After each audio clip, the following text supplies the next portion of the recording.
The Jamar situation is getting a little spooky. We'll talk about this coming up next on the Wincinnati podcast. This video is brought to you by BETUS Sportsbook and Casino.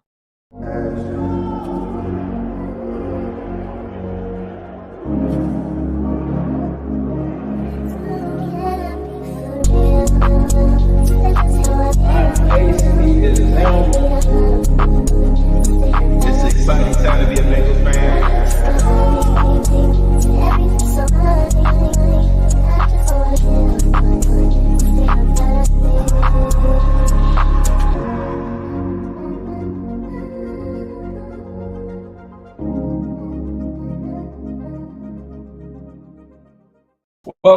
Welcome to the Wincinnati podcast. I am Ace. He is Zim. We got a pretty jam-packed show planned for you guys today. Don't forget the show is sponsored by BETUS. We appreciate them keeping the lights on.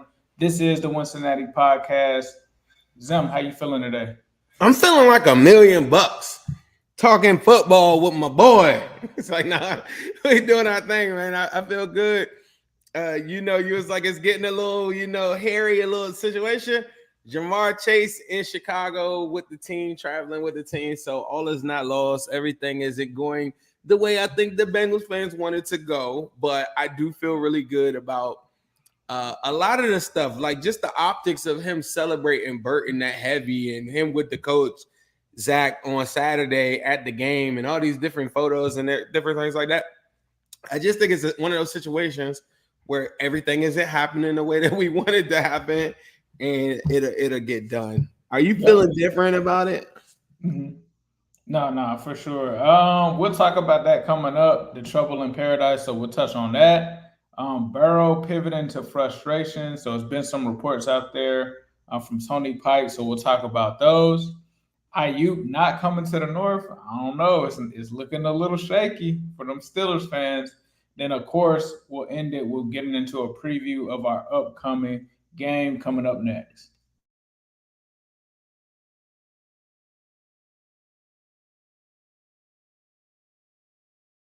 All right, Sam, so you touched on a little bit of it. A lot of people were worried, though, about Jamar Chase because he did not show up Tuesday's practice in person. A lot of people thought that it was a deviation from the norm because he's been there for the most part all of these camp days, and he was doing what most people describe as a hold-in, but him not being there kind of shook a lot of people up. Zach Taylor was quoted as saying, we're taking this situation. Bit of leverage that anybody is like thinking because it's 2 years. It's not like you could sit at home and then somebody come in with an offer that blows the Bengals out the door, and they got to. He's not getting. There's no way they're trading him. It's not happening like that. So it's like now it could potentially happen if he were to force his hand. If he didn't have a deal going into the next, that's why you want to get it done now, so that even if they say Bengals can come back next year and say, yeah, we'll give you the Justin Jefferson money, he might be like, yeah, that was last year. I need this now. You know what I'm saying? So that to me is the reason why.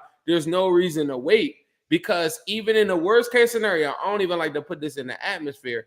If something happened to him, he's still 24 years old. You're like, bro, okay, worst case scenario, that happened, and he's gonna come back, and I'm still getting prime years. Jamar Chase, he's not even in his prime. There's no risk. So for the life of me, Burrow and Jamar Chase are your core pieces. They showed us that. They gave Trey Hendrickson a bit of an extension, but it wasn't like a mega extension.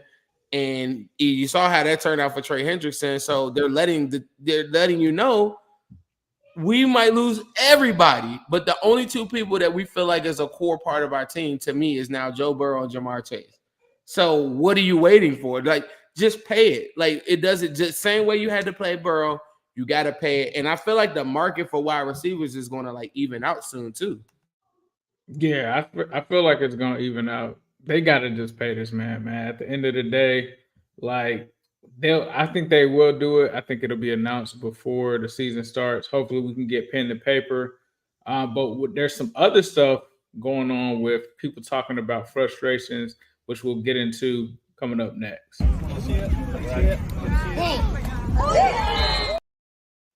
All right, it was reported by Tony Pike. This was apparently one of the worst offensive practices of training camp. People are saying that Joe Burrow is frustrated. He says that quarterback Joe Burrow looked visibly frustrated and stood 15 yards away from the individual drills, not participating with the quarterbacks. Some people speculated that it was because Chase wasn't there. What are your thoughts on hearing this? Because I never have seen Joe Burrow, especially as a leader of this team, ever really do anything like this. What do you think is the source of the frustration? Do you think this is legit? Like, what are your thoughts on it? Hold on, I'm getting word. What? Joe Burrow's a human being and he has realistic functions of his day where he's like, come on, bro. Like, to me, like, is every day ain't gonna be perfect, bro. The bigger thing is, and I'm gonna ask you that same question, but the bigger thing for me is that for the first month, I was worried, and I would be telling you, I'm like, bro, why the defense not making no plays? Like, we all glazing the offense, but the defense not making no plays. And I feel like now the defense is now like they, and what did Cantel say after that part? He said, man, we kicked their ass today. So it is what it is. You know what I mean? Like, I feel like he just got frustrated. And I think that I didn't feel no type of way about it. I feel like the defense stepping up was really good. Some of the other comments, I forgot the other gentleman that had a comment on it too, that him and Tony Pike were going back and forth with information, I guess, on Twitter. But it was like he didn't think that Burrow hinted or said he wasn't 100%, and he wasn't happy with like his velocity and his passes and stuff like that, which is insane to me because when we saw him on Saturday, he looked so good. So what was your takeaway from the situation? Is it something to be worried about, or should we be monitoring it? So the guy that spoke to Tony said that he had to, because of course everybody in Bengals Twitter was like coming at him to figure out, what is this that you're talking about? He says that he worries slightly about the risk. I worry about the Jamar Chase situation getting worse. I worry about getting the young receivers up to speed on a slightly different offense without Jamar Chase. For me, I always felt like the Bengals needed to tread lightly with the Jamar Chase situation, right? Like, especially in regards to Burrow. And they put him in these situations where he's had to answer questions about Jesse Bates, right? Which I don't think that was a big deal for him. He had to answer questions about T. I mean, that I wouldn't say it would be as big of a deal as Jamar Chase, but to have to answer questions about Jamar and the fact that he's going through this situation with one of his best friends, one of his college teammates. He's closer to Jamar than any of us are. So if he's having some kind of frustrations, he must know about something. But I think it's also like, why are we wasting this time? Like, this is a Super Bowl caliber team. Let's all get on the same page, whether it's the front office, whether it's the players. Like, let's make sure that we're all on the same page. Like, Jamar not being at camp at the end of the day, it is an issue because, like, he's going to have to get used to this new offense. We got Tee Higgins going. Let's get Jamar going. Let's get this whole thing going. And so I think he's just frustrated with the holdup. And I think, like you said, it's just going to be growing pains, especially when you have young receivers in.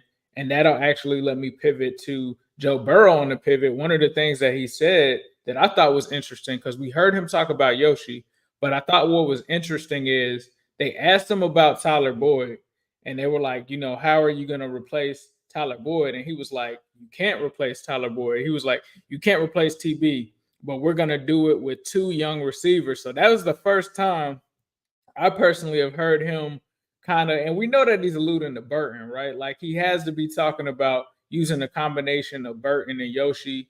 But with those guys comes growing pains. Like, they're going to have to get used to the NFL. I kind of liken it to AJ Green and some of his sentiments when Marvin Jones was going. He kind of talked about, hey, we took all of this time for these guys to be in their second, third year. Now they finally understood what was going on, and then they have to kind of reset that cycle and do it all over again. So I think that's some of the frustrations that Burrow is having. But like you just said, it could have been that he was pissed at the offense, how they performed that day or something like that. So I think, like you said, he's just a human being.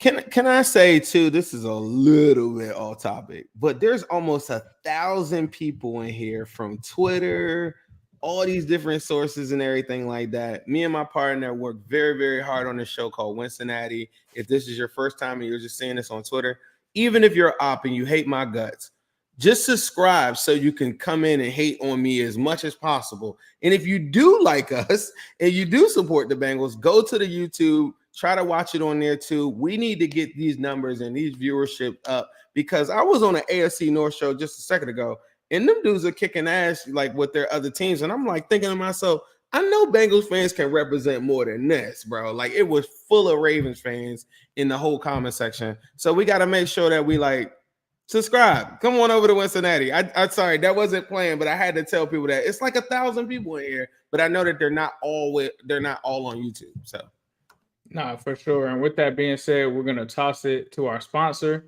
and we'll be right back. Michael Vick at BetUS.com. Catch an incredible 125% sign-up bonus on your first 3 deposits, plus 10% gambler's insurance. BetUS, my online sportsbook and casino. All right, Sam, you got some breaking news that we've been talking about behind the scenes. You want to go ahead and bring that topic up? Oh, yeah. No, I mean, the Bengals put it out and everything. It's not like I'm breaking it. But Jeff Gunther or whatever, they listed it. A lot of people have rumored that it had something to do with like his family health or something like that too, and not him. But this is the second round pick, 7th round pick that is retired. Because remember, Wyatt Hubert retired as well too. And wasn't that his name? Like Wyatt Hubert. Wyatt Hubert. Yeah. Okay. Yeah, but he retired unexpectedly, just randomly, like earlier today. Bengals put him on the list, and I don't know what the source of it was or whatever. It's a lot of speculation. Like I said, I kept on saying a couple people talking about.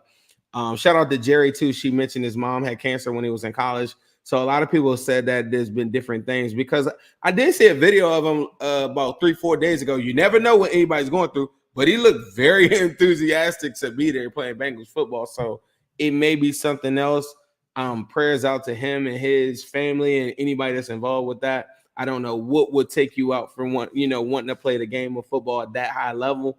But maybe he gets it sorted out, or maybe figures it out, or maybe he has a different opportunity and his life is just calling for him to go do something else. But the Bengals are incredibly thin at the defensive tackle, defensive edge position.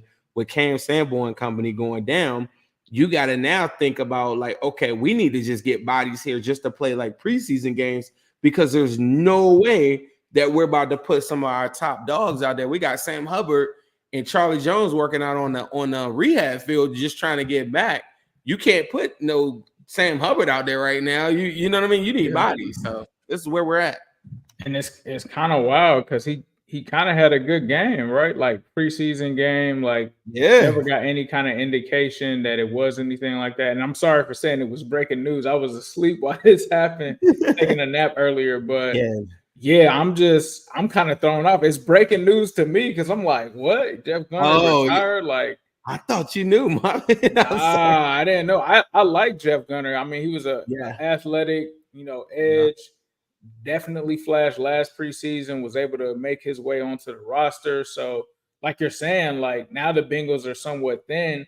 Luckily, they ended up drafting another edge rusher who flashed as well in the 7th round. So hopefully he's a guy that can fill in. But you're right, man. Like that makes them extremely thin on the defensive line. So we'll have to see what's going on when it comes to that. But another thing that happened, I know it's not Bengals related, but Matt Judon, bro, to the Atlanta Falcons. Get him out the division. Edge rushers. Hey, get him up out of the conference, huh? Hey, look, I was on it. We broke it mid-show. The Ravens dude was like, breaking news, he's gone to, and I was like, shucks. But in my mind, I'm thinking like, he ain't in our division. Like, see you going over there. Yeah. On some real stuff, though, the Falcons, though, are starting to put together a pretty darn good roster. If you really go and look, they got some pieces, man. I think that they're for real, bro. And them adding that, their defense is going to be a catalyst to a lot of success. And if you talk to Falcons fans, they talk about Michael Penix Jr. being like really like in line with the culture there and being like really a part of that. And then you got Kirk Cousins, ready to go out there and show you and be like, what are you idiots doing drafting them? So you got 2 legit quarterbacks. You got a real stable defense. We know Jesse Bates is that dude. And they got some pieces over there. And them getting Judon, I think they give up a third to get him. So people kind of debate on is that too much? Because I think he's now 32 years old. To me, it's a little steep. Do you feel like that's a good move? That's crazy. I would have never thought like Matt Judon was that old, bro. I feel like he was just a Raven, like just yesterday. And like they were a long time ago to me. You said it seemed like a long time ago? To me, Judon? Matt Judon, bro. Like when I really think about it, because Matt Judon was with the Ravens, right? I remember him. He didn't do much at first, and then like his last year, his contract year, he had a good season. They still didn't sign him. And then I remember him leaving, and they was just super salty because once he left, he really like took off. So, I mean, seeing him be on the top 100 player, like Matt Judon, like 6 years ago was nowhere near the player that he is now. So to hear that he's 32, I'm kind of like, wow. But I mean, the Ravens do like him old. So, I mean, maybe he was like 24 years old. That sounds like a Kendrick bar or something like that. Like, I know you like him old. But this is what I was going to ask. But how long was he with the Patriots? Like 2-3 years, right? I feel like it was I feel like it was about 2 or 3 years. Yeah, I feel like since then they rotated a bunch of Ojabos and dudes like that. I don't know. I don't, so yeah, like Ojabo and those guys were like basically the replacements for him. So yeah, he played for the Patriots for 3 years, played with the Ravens for 1, 2, 3, 4, 5 seasons. But yeah, you're right. He's 32, bro. So giving up a third for that, I mean, Judon is different. I feel like you can get production from him for the next couple years. So I don't look at him as look at Aaron. He getting his first pinned tweet of all time. Don't ever do that for his confidence. Don't like that man. Like, all right, but Judon, I feel like it's a different 32. I think you can get production from him like 34, 35. Like, I just think he's one of those unique players that doesn't just rely on just athleticism. He was so athletic before, but if you watch his maturation in the league, I feel like he does so many other different things well, and he's a leader out there too. So it's a little steep for me, but sure. All right. Speaking of around or moves and stuff like that, Brandon Aiyuk. I mean, Steelers people told us he was a Steeler. They said it was a done deal. Him and Pickens. Like right now, Brandon Aiyuk today returned to 49ers practice. It's been reported that some of them they're allegedly closing in on a new extension for Aiyuk. Steelers fans, they've gone a little quiet. I haven't heard many of them on Twitter after kind of beating their chest for the last couple of weeks. Like, where are they? I don't know where they at. They were co-hosting spaces and everything, and then they just felt. Can I say something? One of the things in that report is a little off though, and this is where it got me. And I'll be so mad if he does sign with the Steelers after this, and it might cook me.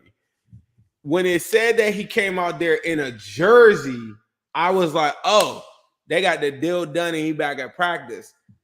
Another reporter that actually took the picture or something like that, I didn't see it, but they were like, nah, it was just like a cutoff shirt. So that to me, that's very different.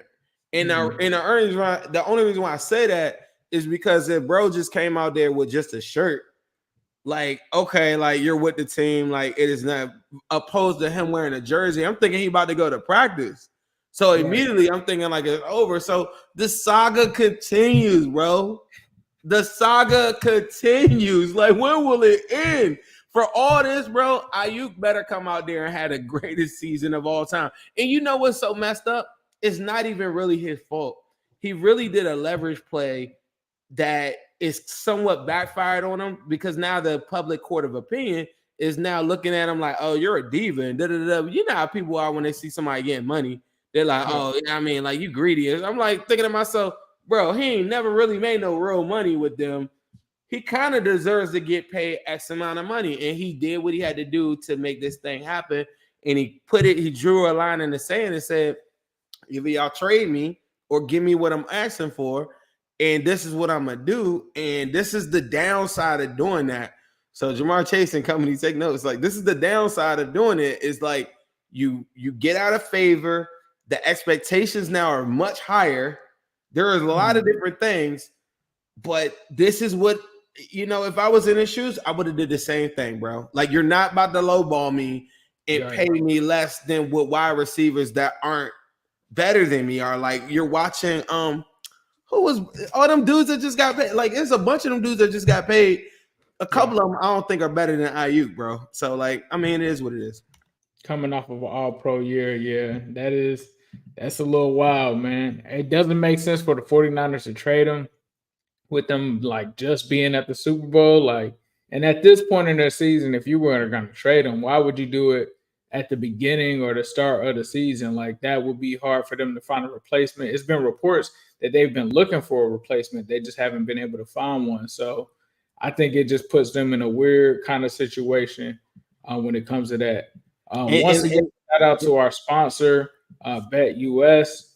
You guys can get 125% sign-up bonus, up to $2,000, fast and easy deposit and withdrawal process, live wagering on all major games. We've got a link in the description for that. But as you can see up on the screen right now, the over, I'm taking the over on Tee Higgins right now. 875.5 yards is ridiculous compared to what we've been seeing him do, not only in the preseason game, every practice he's been taking off.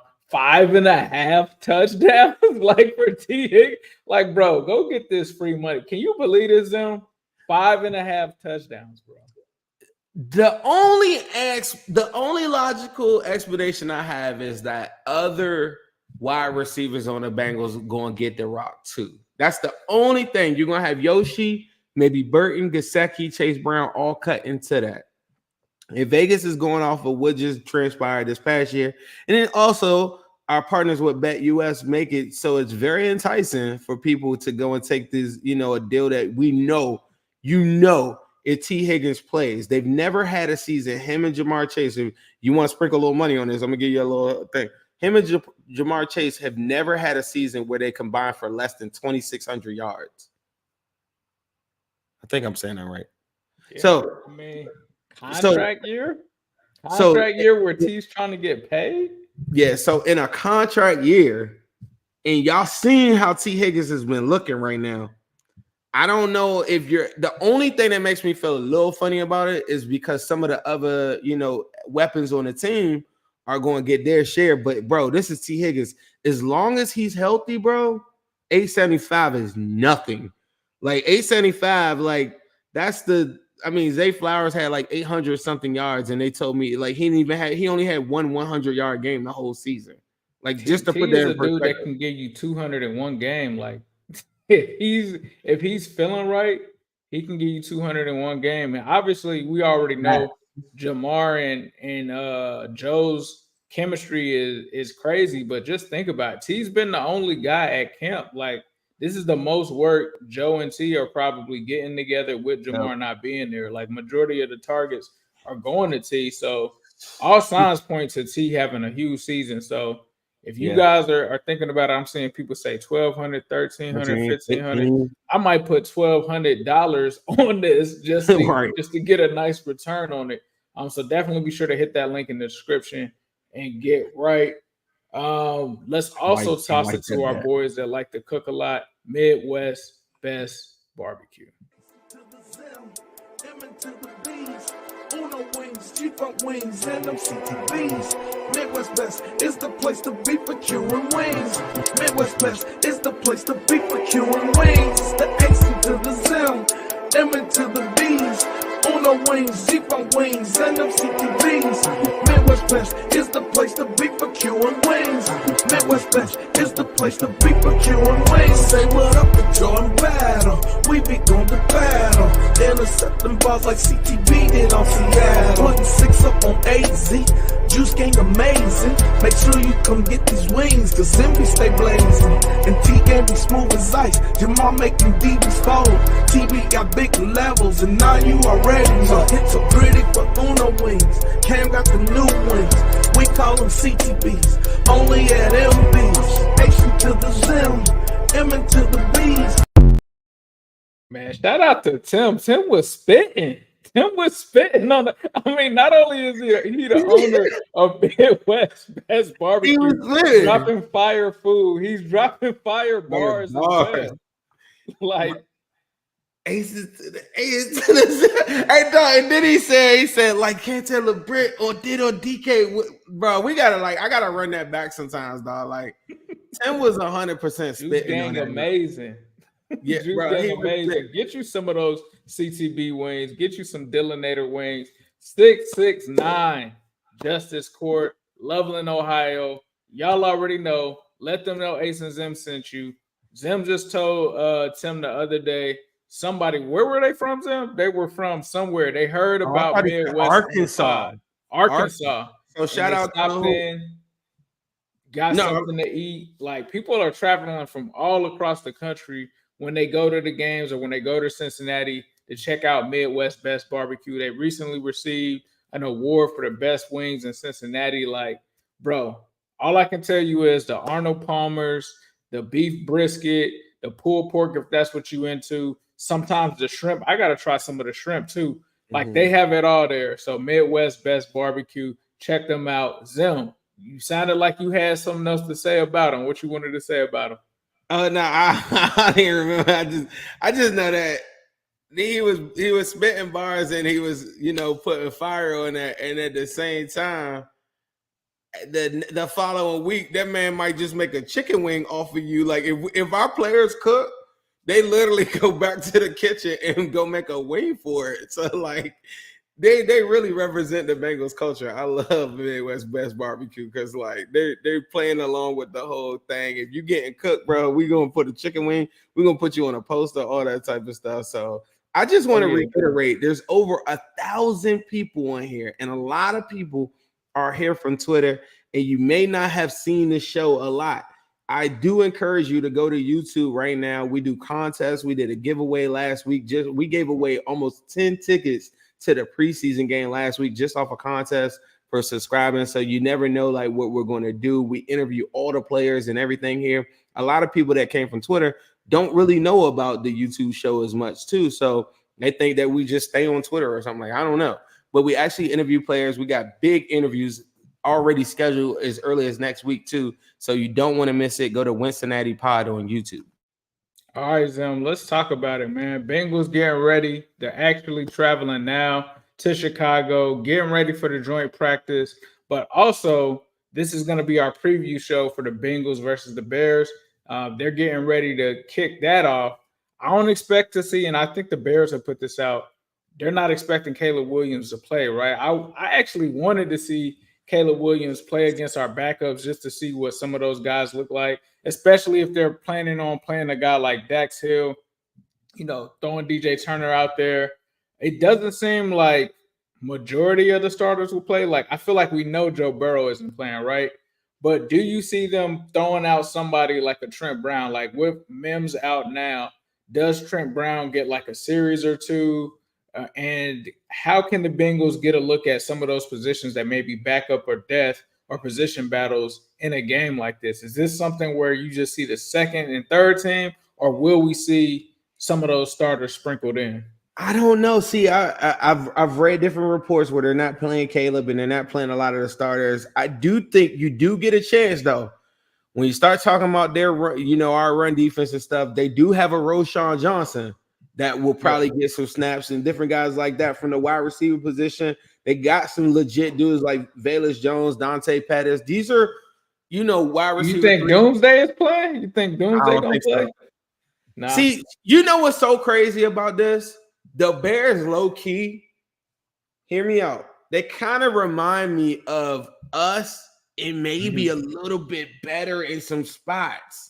Like their defense, I think, is better than what ours was in 2021. I'm not talking about right now. I'm talking about like our Super Bowl. Like, how do you get a quarterback and catapult him to a Super Bowl? You put all these weapons around him, which they did with DJ Moore, Keenan Allen, and Roma Doomsday. That would be like the Migos for the Bengals or whatever. The offensive line had been shaky all along before, but I think they've done a lot of different things. Like they drafted Darnell Wright last year. They got Tevin Jenkins in the draft when we should have got Tevin Jenkins instead of Jackson Carman.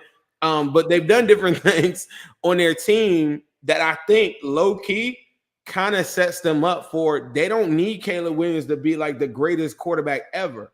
If he could just play his game, that's not taking daredevil chances and stuff and making those crazy throws. Like he made a couple crazy throws in their preseason game last week. I would have loved to see that against our secondary. That is a huge touch. I do think that the Bears are a top 10 defense in the NFL. So if their depth is really good, and then think about it, the Bengals, we just came off what did we have? 5 straight 3-and-outs with our backups? Yeah, so, exactly. I didn't go back and watch that show because I think it's a little weird, like watching myself. Sometimes people tell me some stuff. Like, that's just me personally. Like, I don't know. Like, if I mess up, I want to see it, but I don't really go back and watch it. But you guys, we encourage you to do that. But the one thing I will say is that we talked about the first drive, or really me talked about the first drive so much that I kind of overlooked the fact that when Browning and them were in there, they look bad. And I think that's very important. And now Browning's messed up ribs. So Browning's not playing. Yeah, so it's gonna be like a lot of Rocky Lombardi, fam. Like it's gonna look like. It should be Logan Woodside and Lombardi, maybe a quarter to a Woodside, and you really don't want to play around with Woodside like that for real, or you're gonna be calling up AJ McCarron in like a week. I'm guessing, you know what I mean? Like, well, I guess like someone is pointing out, they'll actually have the starters, Bear starters, and Bengal starters go at it tomorrow in a joint practice. So like maybe we just need to be paying attention and seeing what they're doing from that standpoint. So that's cool. But I tend to, bro, you know what's crazy? Like, not to get too off topic. I know we're talking about the Bears, and I think we like just talking NFL in general, plus the Bengals, of course. But do you know that the Bears have never had a 4,000-yard passer at the quarterback position? That's like nuts. Literally in their entire existence. But think about the 85 Bears and like what they were asked to do, and like some of their best teams that they ever had, even their Super Bowl teams like that, they weren't relying on, like McMahon and Harbaugh and guys like that. Those weren't guys, like if you're a historian of football, like those weren't guys throwing it all over the field. Just like Boomer Esiason wasn't throwing it all over the field. We were talking about that the other day. It's like he's not higher than Corey Dillon on my list. Like if you go back and go watch him, like he had the one MVP season. That's a whole nother subject or whatever. Did you know that the Bengals are the only team in the NFL that haven't had a 1,500-yard rusher? Nah, that's kind of crazy. It wasn't Rudy. Rudy didn't get 1,500. What? The Bengals are the only team in the history of the National Football League without a 1,500-yard rusher. I don't think that they'll, like the way that stuff is going now, I don't think they ever will, bro. Think about it. We're so wide receiver driven. It's a functionality of the Brown family and what his dad, what Mike Brown's dad taught him, the West Coast office and all these different things, all these things that we did to move forward with the game of football. A lot of it stems around passing.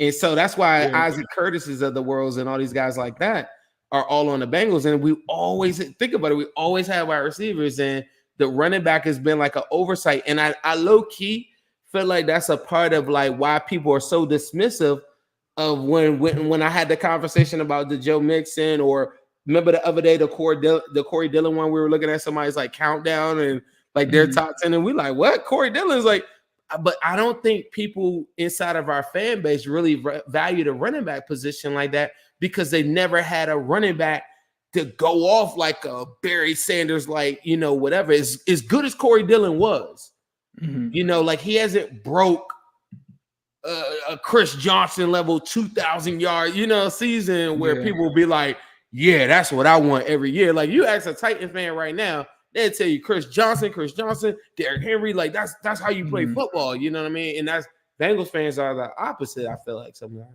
I don't know. I just thought like 4,000. Andy Dalton got 4,000 yards, and like somebody said, I would have thought Jay Cutler when they had Brandon Marshall would have got that. But I mean, Caleb Williams, I think like you said, there are some parallels to the Bengals in him. You kind of talk about the receivers. So I think lining up in camp, that's what I'm going to be paying attention to. Like, you're talking about DJ Moore, Doomsday, and Keenan Allen. If you want to see what these Bengals corners are really made of, you're going to be monitoring that camp. when it comes to the defense, like you said, an old friend, Andrew Billings, the starting nose tackle for them. Nah, I thought they were talking about our dog Khaled. What you mean? Oh yeah. Khaled is on the team as well.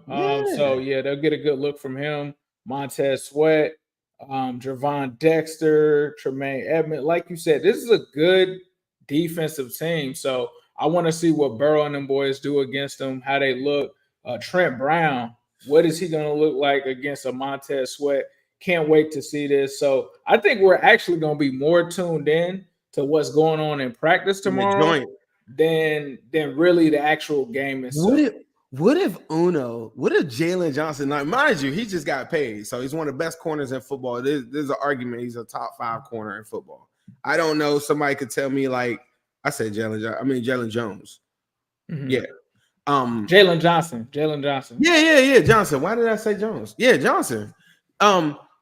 What if Uno went out there and just did some one-on-ones or something? I know he's not going to do it, but I think that it will be so dope. This is a concept that I was going to ask before we get to my dog, Chris. Chris was over there in the AFC North roundtable just a second ago. Shout out to him.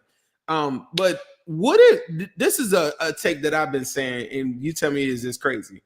I think the joint practices are more entertaining than actual preseason games, because you're looking at the number 1 and the number 2s on your team go up against the number 1s, number 2s on the opposite team. If ESPN set up shop and set up coverage and then gave us like full access to that, would you be more of a fan of that or a preseason game? And okay, so that easily, bro, like go live, like, and I get it. Like, you only get the inside training camps because people don't want to show you what they're working on, but like, and maybe they don't. I don't know how that goes. I would have to talk to somebody that's familiar with that process. But it's like, is Zach Taylor keeping it vanilla against the Bears, even though we likely wouldn't see them this season? Like in a super, like I don't know. I don't know if they would keep it vanilla, but I know for a fact, like when the media is there, they try not to get them to put out too many videos, especially with them going through plays and stuff, because you don't want to give anything away. But I would say let's go live. Let's do it. Like, I think a lot of people will be interested in what's going on. And I even know, like, on Twitter, when people have gone live or being there, like just going live so they can see what's going on, a lot of people end up watching the video. So I think it's dope. But as you kind of talked about our boy Chris, he put up a super chat. Appreciate you, bro. He says Chase traveled with the team. I'm hoping we get a deal done before the season, or we might go through what Kansas City did with Chris Jones. It's a little different, Chris. I think it's just a little different. Chris Jones was, he had a little bit more leverage because it was the final year of that deal. And Chase isn't in that spot. Chase is in a spot where he has 2 years left on the deal. So, like, you don't really have that much leverage on that, because the threat of you sitting out is, like, stupid, because you know what I'm saying? Like, it doesn't work that way. Like, I don't know. So the simplest way is, like, I'm not as worried about that function out of it. I'm more cautious on the functionality of Jamar Chase ain't got no real reps with Burrow all this time. The cohesion with the team. These are all different portions that you need to be on point when we get out there. The other, in the back of my mind, I'm like, well, it's Jamar Chase. Like, bro, it doesn't really matter. And that is true. But I would like to see him in the slot, on the outside, and then work with the other wide receivers and see how they feel, running routes with Jamar Chase on the field. And to me, that's the bigger issue if you want to start off the gates and get out the gates hot. And him coming out there just week one, sad because he doesn't have a contract, isn't ideal for a guy that is a pillar on your team. I'm gonna just say, man, unrelated, but tell Caleb Williams to get his purse ready, because we coming tomorrow. We coming tomorrow. Get ready for that Lou Anarumo defense. We're gonna take the fingernail polish off that boy's nails, man. But speaking of road trips and things like that, the Bengals are taking. Shout out to fans of Cincy.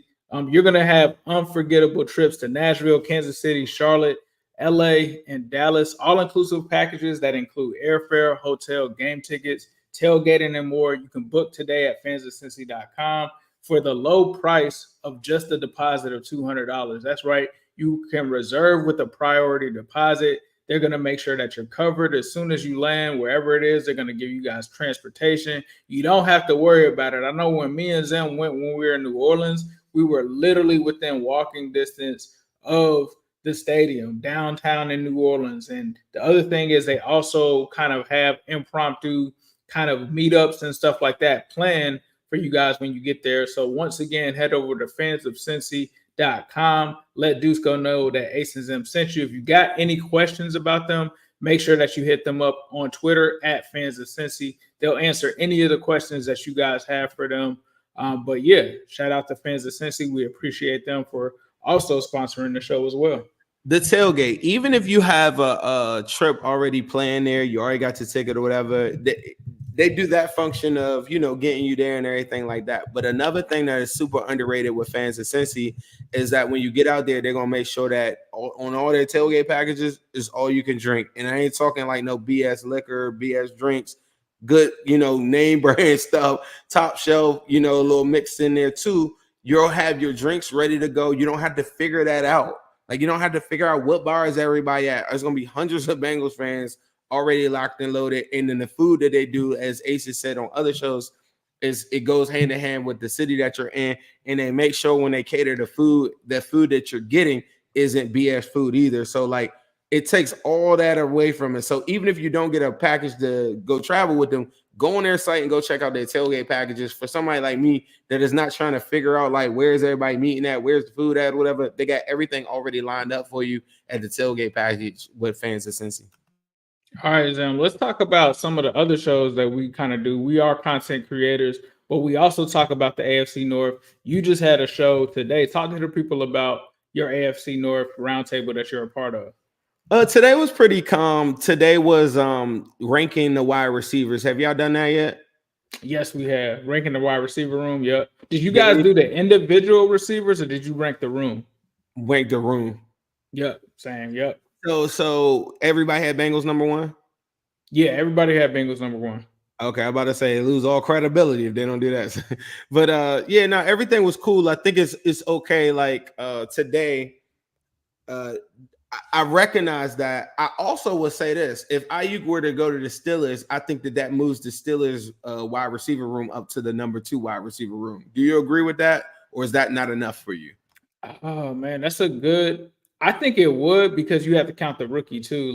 So if you're counting 2 prominent NFL receivers and you're counting Roman Wilson as the 3rd receiver, I think that is better than what the Browns may have because you're talking about. They've got an old pro, and then they've got a young upcoming receiver in George Pickens. I think that edges out what the Browns really have. I mean, they have a decent room over there as well. But, I mean, are you taking Aiyuk or are you taking Amari Cooper? I think most people would take Aiyuk just because he's younger. Yeah. He's coming off an all pro.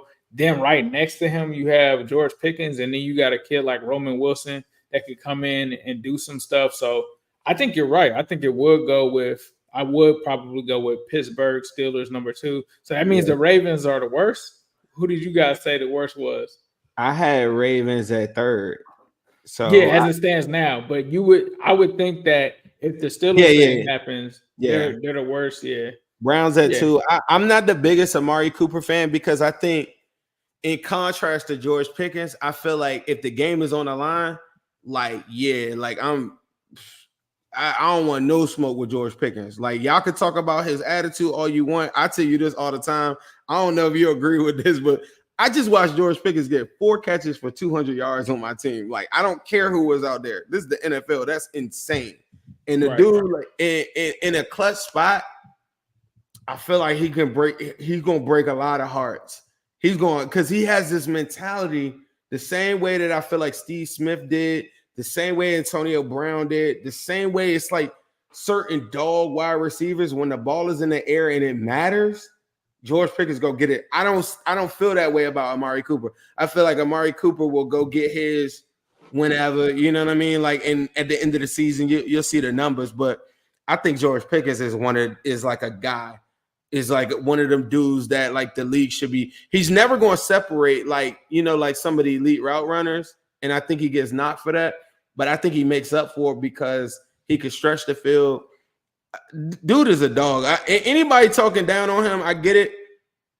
You know, because of the attitude, you might not like him or whatever. But like as far as on a football field, he's crazy. The other conversation that we were having was, and I threw this in there. I don't know if y'all saw this. Denzel Ward with another concussion. Yeah, so that's pretty interesting as well. So that happened today. So I asked him briefly about that. And then we were just going over, you know, different things. Can you tell? And I think that that's important because remember, Denzel Ward was out almost a month like last year or the year before that. And then he always is in concussion protocol. So he's one of them guys that might be wearing that helmet. What's the name of them helmets? Yeah, I don't know. It looks like a diaper. He's a candidate. He's a candidate. Like remember the dude the other day, I think for the Bills or somebody wore it, but he's a candidate. One of the guys that probably should be wearing that helmet. Him and Tua, Kenny Pickett, the guys that have had multiple concussions like that. Those stupid helmets or whatever are protecting people's brains. And this dude is getting another concussion. That is insane to me. That is insane, man. I hope, even though he's an op, man, I hope, you know, I wouldn't wish any of those concussions and stuff on anybody. So, you know, it's something to definitely monitor. Zim, let the people know when your AFC North show is before we go into AFC North talk, because it looks like Jerry wants to know when our AFC North pods are. AFC North Roundtable is the one I do. So if you just go on YouTube right now, if you're listening on YouTube, go on AFC. I'm telling y'all this right now. The comment section is thousands of Ravens fans. I've never seen this like the Bengals. Everywhere we always go on the internet, we represent so well. It's almost 1,400 people in here. It better be some brand new subscribers on Wincinnati Pod first, but also go to Roundtable, AFC North Roundtable, and subscribe to the AFC North one. We need to represent in there and show people that we have the most people online. I've never seen anything like this. Where shout out to Chris that was just in there. Jerry was like, there's a lot of people that are in it, but I know we could do better than this, bro. Tell everybody what is the name of your AFC North show. Yeah, AFC North talk, man. Y'all already know what time it is, man. Y'all got to go over there and help them because y'all know how they do. Y'all know them Browns fans. They roll deep too. But AFC North talk, you can find it on YouTube. I think we're going to be breaking down another position. I think it's safety, so you already know what time it is, what time they're going to be on with the safety show. But I believe we're going to do that one tomorrow, so stay tuned. It should be Thursday, I believe, around 5 o'clock. We go live all the time. We answer any questions that you guys have. So like Zim is saying, you get to get information about the North. You kind of get to hear what your ops have to say. It's a lot of talking in the chat, like Zim is saying. So definitely be sure to check that out as well. But the Wincinnati podcast, guys, if you're watching us right now, man, give us a like, give us a subscribe or hit that subscribe button. We truly appreciate that, man. 1,300 people live. This might be one of the biggest shows, I think, live-wise we've had. So that's just showing that the excitement for the season is going up. And I know we can do even more than that. So make sure you guys help us out by hitting that button. We appreciate it. But the Wincinnati podcast is live Mondays and Wednesdays, 8 p.m. Eastern Standard Time. So let us know in the comments what you guys are wanting to see or what you guys feel like we did great on the show or what you guys' thoughts are. Come back after it and say like, hey, we were here to hear about you guys talk about the joint practice. We felt like you were on point or this happened. So definitely do that because we definitely look at what you guys are saying and we enjoy reading through those comments and you guys showing us the love. But appreciate you guys. Before we get out of here, Zim, did you have anything else? No, just keep on continuing to support the Bengals. Most importantly, this is a very, very important season for us. You know, the Joe Burrow window, I think, is always open. So, I just feel very different about it. It's just, like when we run the intro and everything like that, I feel like we're at this stage where we've gone through so much together, me and you. The fan base has gone through so much. You hear players talk. I know Mixon, when he was here, it was always like, man, we got to get one for the city. And it's one of those times where I feel like we got to really get together and focus on. And I saw you had this comment to somebody the other day, is just talking about like infighting and like just like, bro, like we're done with all that. Like, let's lock in. It's okay to disagree on stuff. It's okay if you don't believe what we believe. That's what we're trying to do as a community, is like make sure that we're having good conversations and keeping it going. Whereas I think a lot of these other teams, they don't. And I think that we're better than that. And I think that we've built up a lot of different things, and we've helped a lot of people along the way, and you all have helped us. And I just think that now's the time to like really step it up. Make sure that you represent. I put the links of both of our AFC North shows in the chat. So if y'all watching this or whatever, it's very, very fun. So it shows the times. My show's on Wednesday at 6 o'clock. What time was your show? We're supposed to be setting the schedule. I think it's going to be Mondays and Fridays once the regular season starts. Should be around 4 o'clock. So stay tuned for that. But tomorrow we'll just be doing the Thursday show, I think, up into the season. So likely look for us on Thursdays. Yep. So yeah, sub on that. Like I said, on ours, it's like it's gonna be like clockwork. Right before Wincinnati, 6 p.m. We're gonna be live AFC North Roundtable before then. As always, make sure y'all go to newstripecity.com, get you some merch. Go to zemhude.com. Yeah, it's about to drop. About to drop. So we got some new merch on the way on the New Stripe City. So Ace is working on that. I got some stuff. If you order the Slim Shicey shirt, we've been making sure that I got the product and everything straight. So we got the new distressed style shirts on that one. If you order that, I appreciate you. Those will be shipping out as early as next week. So I did a bunch of pre-orders, and now we about to ship out as early as next week. Everything's all good with that. I got other designs in the vault ready to go too. So this is one of them shows where you get two creators like me and Ace coming together, where you're seeing we're all around the internet giving you as much information as possible, trying to make sure that we're like keeping you up to speed on all these different things and wearing multiple hats, bro. So it ain't too many that do it like that. Whether they want to give us credit for it or not, that's okay. It's all about empowering the Bengals community. So I'm all for it. So let's get it. Let's get it. Thank you guys for listening to the Wincinnati podcast.